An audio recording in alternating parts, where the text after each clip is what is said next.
এটা আটা দিয়া আটাটা গোনা দে কত হ্যাঁ দেন তো একটু 520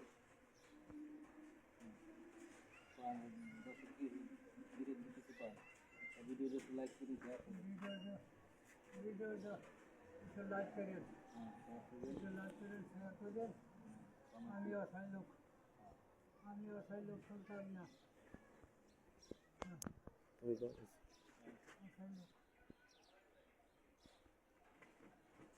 আমরা ঈদ উপলক্ষে আমাদের এই কাজের গোরস্থানের পাশেই এক বৃদ্ধ লোক থাকে। তার আত্মীয় স্বজন কেউ নাই, সে খুবই অসহায়।